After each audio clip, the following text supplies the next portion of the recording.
Protein is one of the most popular supplements. People drink them to lose weight and increase muscle volume. In general, it's harmless, but not everyone needs it. In this video, we'll tell you what protein is and how to take it correctly, what kinds of proteins you can find, as well as the side effects and benefits for the human body.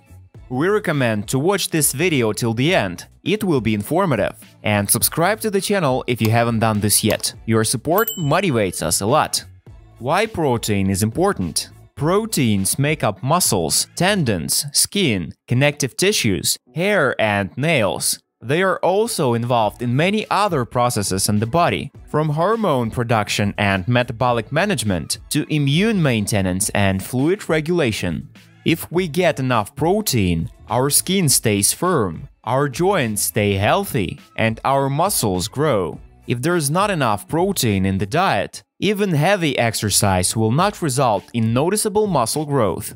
Athletes who want to build muscle need from 1.5 to 2.2 grams of protein per kilogram. This means that an athlete weighing 90 kilos needs at least 135 grams of protein daily. For this purpose, he can, for example, eat 100 grams of cottage cheese, 300 grams of chicken breast, and 6 eggs. Such a diet can be at least an ordeal, if not a real torture. And for vegetarians or vegans, it's almost unrealistic to get such an amount of protein from ordinary food. Protein shakes are a source of readily available protein. Protein shakes have been proven to accelerate growth of muscle mass when exercising. In addition, if you drink it after training, the muscles will recover faster. A standard serving is 30 grams of mixture diluted in 150–250 milliliters of liquid. In such a shake, there will be from 15 to 29 grams of protein, as well as a small amount of fats and carbohydrates. In addition to powdered shakes, there are other high-protein products,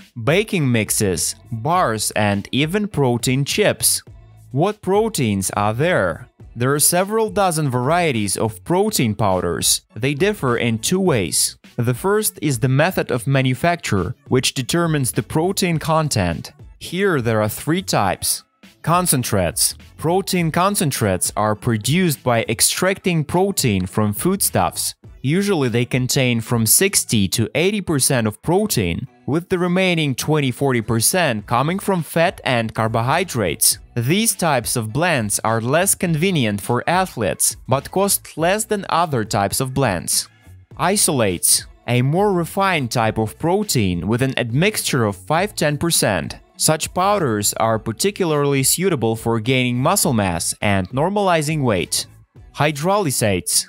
These proteins are chemically broken down into smaller chains of amino acids. This type of protein is the most rapidly absorbed, so it's ideal for consumption after a workout.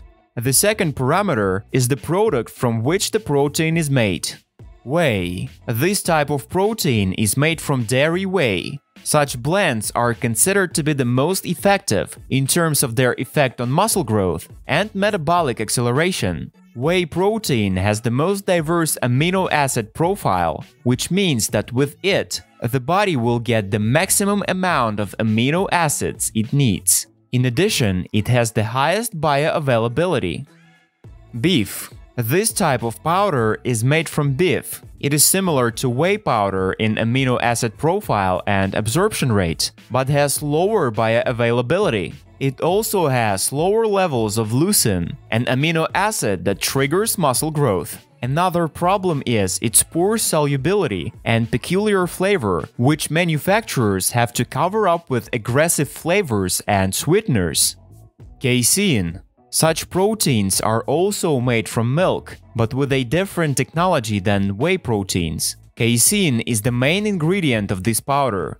It is the main protein in milk, cottage cheese, and cheeses. Despite the same raw materials, these shakes are the exact opposite of whey shakes. It takes longer to digest them because they coat the stomach, thereby reducing appetite. At the same time, they are most low-calorie, so they are well suited for weight loss.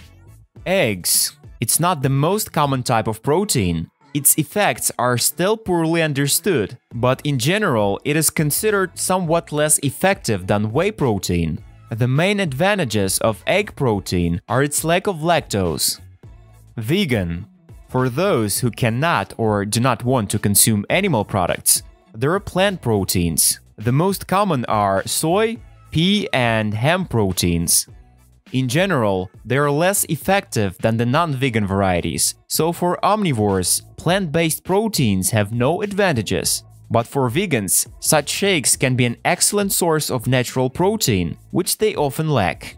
How and when to take protein? If you eat a balanced diet, you probably get enough protein from your meals, and you don't need protein shakes. If a person is underweight, protein can really help.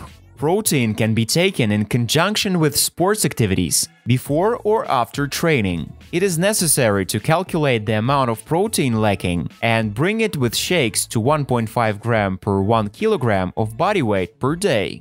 It is recommended to consume protein 1–2 hours before training, preferably together with other foods, especially those rich in carbohydrates. And the next meal should be scheduled, so that it falls within a 5-hour interval.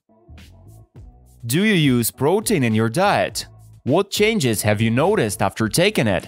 Share your experiences in the comments. Thank you for watching this video till the end. If it was interesting, press the thumbs up and subscribe to the channel. There will be a lot of useful information. See you soon!